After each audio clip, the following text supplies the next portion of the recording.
हाय, मैं विकास और fundamental learning app में आपका स्वागत है। ये जो क्लास रहेगी वो सेशन 2024 के लिए रहेगी। मीन्स आपका एग्ज़ाम 2024 में होगा। और अकाउंटेंसी में आपको किन बातों का ध्यान रखना है, सिलेबस में उतरने से पहले हम पहले डिटेल में समझ लेते हैं कि सिलेबस है क्या और ये कितने कितने मार्क्स की क्या क्या इम्पोर्टेंस रखता है। तो चलिए शुरू करते हैं।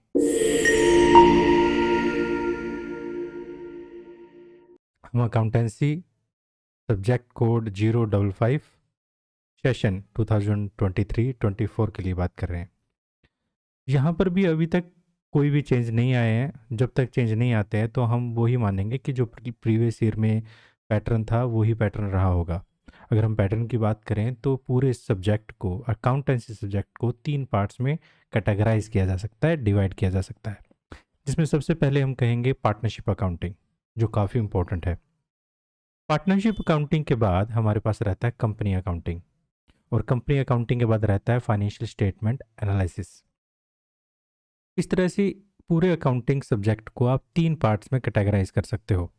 यहाँ पर जो 2 पार्ट हैं वो काफ़ी एक दूसरे से जुड़े हुए हैं, बट जो पार्टनरशिप अकाउंटिंग है वो एक से काफ़ी अलग है। मीन्स दो से इनका कोई भी रिलेशन नहीं है। कंपनी अकाउंटिंग और फाइनेंशियल स्टेटमेंट एनालाइज एक दूसरे से जुड़े हुए हैं, क्योंकि कंपनी अकाउंटिंग में हम वो स्टेटमेंट्स करेंगे जो कंपनी बनाती है, और फाइनेंशियल स्टेटमेंट एनालाइज में हम वो स्टेटमेंट्स को एनालाइज करेंगे जो कंपनी बनाती है। मीन्स कंपनी अकाउंटिंग में जो कंपनी अकाउंट्स बनाएगी उनको हम डिस्कशन करेंगे, और फाइनेंशियल स्टेटमेंट एनालिसिस में कंपनी द्वारा बनाए गए स्टेटमेंट्स को एनालाइज करेंगे।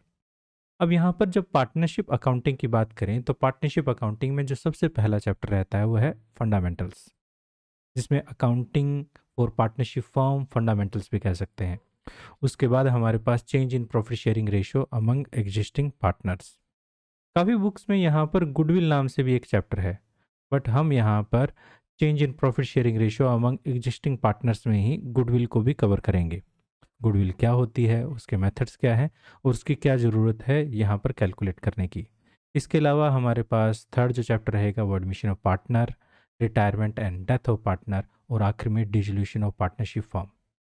इस तरह से पार्टनरशिप अकाउंटिंग शुरू से लेकर एंड तक और उसमें होने वाले चेंज हम सभी को डिस्कशन करेंगे। उसके बाद जो पार्ट रहता है हमारा रहता है कंपनी अकाउंटिंग। कंपनी अकाउंटिंग में जो पहला चैप्टर रहेगा आपका वो रहेगा issue of shares.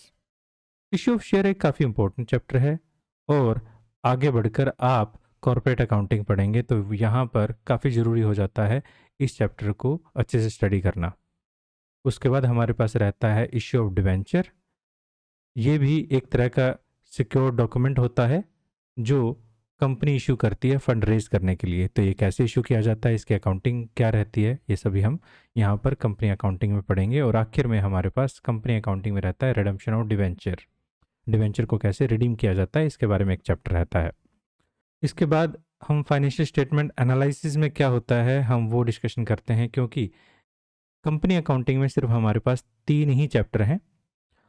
Financial statement analysis में हमारे पास जो पहला चैप्टर रहेगा वो रहेगा हमारे पास फाइनेंशियल स्टेटमेंट ऑफ कंपनी, यानी कंपनी की फाइनेंशियल स्टेटमेंट क्या होती है, कौन कौन सी स्टेटमेंट्स बनाई जाती हैं और कौन कौन सी ज़रूरी हैं, मैंडेटरी हैं। इन सभी चीज़ों को बात करेंगे। उसका फॉर्मेट क्या रहता है, कौन सी आइटम्स रहती हैं, ये सारी बातें। उसके बाद हमारे पास फाइनेंशियल स्टेटमेंट एनालिसिस होता क्या है इस बारे में डिस्कशन करेंगे, और उसके अलग अलग टूल्स। पहला टूल रहता है हमारे पास comparative statement, common size statement, उसके बाद अकाउंटिंग रेशियो और कैश फ्लो स्टेटमेंट। इस तरह से आपका पूरा सिलेबस जो है ये टोटल 3 पार्ट्स में डिवाइडेड है। जो हम पहले पार्ट की बात करें पार्टनरशिप अकाउंटिंग, इसमें हाल फिलहाल 35 मार्क्स का है। ये हो सकता है अकॉर्डिंग टू सीबीएसई चेंज हो कभी फ्यूचर में, बट जब हम ये वीडियो बना रहे हैं तो ये 35 मार्क्स का ही है। उसके बाद हमारे पास है कंपनी अकाउंटिंग, 25 मार्क्स का नॉर्मली रहता है, और हमारे पास फाइनेंशियल स्टेटमेंट एनालिसिस ये 20 मार्क्स का रहता है। इस तरह से हमारे पास अगर टोटल मार्क्स करें तो हमारे पास 80 मार्क्स बन जाते हैं। इसके बाद हमारे पास एक प्रोजेक्ट वर्क और होता है जो 20 मार्क्स का रहता है, और प्रोजेक्ट वर्क और मिला लें तो हमारे पास 100 मार्क्स इस तरह से बनते हैं।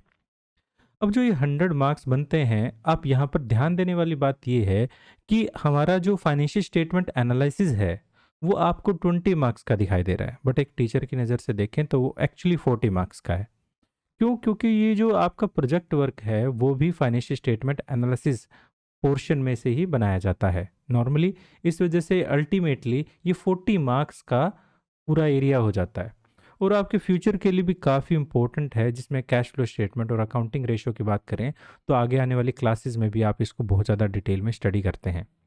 इस पूरे सिलेबस में अगर हम बात करें तो सारी ही चीज़ें इंपॉर्टेंट है। +2 क्लास अकाउंटिंग के लिहाज से देखा जाए तो बहुत ही ज़्यादा इंपॉर्टेंट क्लास रहती है। अब आगे बढ़कर हम ये भी देख लेते हैं प्रैक्टिकल पोर्शन और थ्योरेटिकल पोर्शन कैसा कैसा रहता है। आप यहाँ पर देख पा रहे होंगे जो पूरा सिलेबस है उसका 20% हमारा थ्योरेटिकल प्रोपोर्शन रहता है और 80% प्रैक्टिकल पोर्शन रहता है।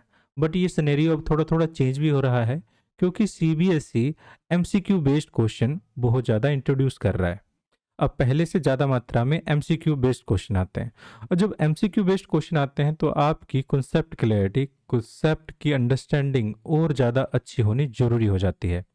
अगर आपके कॉन्सेप्ट की अंडरस्टैंडिंग उतनी ज़्यादा अच्छी नहीं है तो यहाँ पर जो एमसीक्यू से रिलेटेड क्वेश्चंस होते हैं उनका आना मुश्किल हो जाता है। नॉर्मली स्टूडेंट्स को ऐसा लगता है, जो रेगुलर हैं वो एक दूसरे बच्चों को जानते हैं और उन्हें ये लगता है कि अगर हम चीटिंग कर लेंगे, सिर्फ एमसीक्यू मार्क्स बता देंगे तो हमारा ठीक हो जाएगा। बट यहाँ पर एक बात ध्यान देने वाली बात यह है कि अगर आपके पूरी क्लास में किसी को भी वो नहीं पता क्वेश्चन, तो गलत होने की संभावना बहुत ज़्यादा हो जाएगी। इस वजह से आप डिपेंडेंट ना रहें किसी और स्टूडेंट पर चीटिंग करके पास होने के लिए। और अकाउंटेंसी का जो एग्ज़ाम होता है वो बहुत ही ज़्यादा लेंथी भी होता है। आप पिछले सालों में किसी भी साल का अगर क्वेश्चन पेपर उठाएंगे तो आपको पता चलेगा, और वैसे भी आप वीडियोस न्यूज़पेपर आप देखेंगे तो आपको ये बात बिल्कुल क्लियर हो जाएगी कि अकाउंटेंसी का पेपर जो होता है बहुत ही ज़्यादा लेंथी होता है। इसलिए ज़रूरी होता है कि आप अकाउंटेंसी के लिए शुरू से प्रिपरेशन करें, अपने टाइम मैनेजमेंट करें। और हम इस पूरे साल के दौरान इस चीज़ को करेंगे लाइव क्लास के दौरान।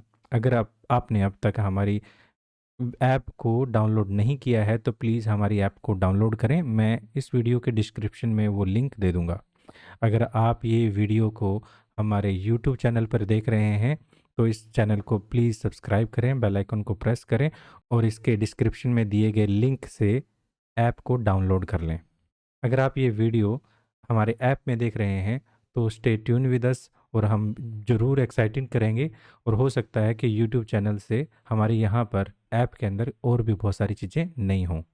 और फिर मिलते हैं किसी और वीडियो में। Thanks for watching.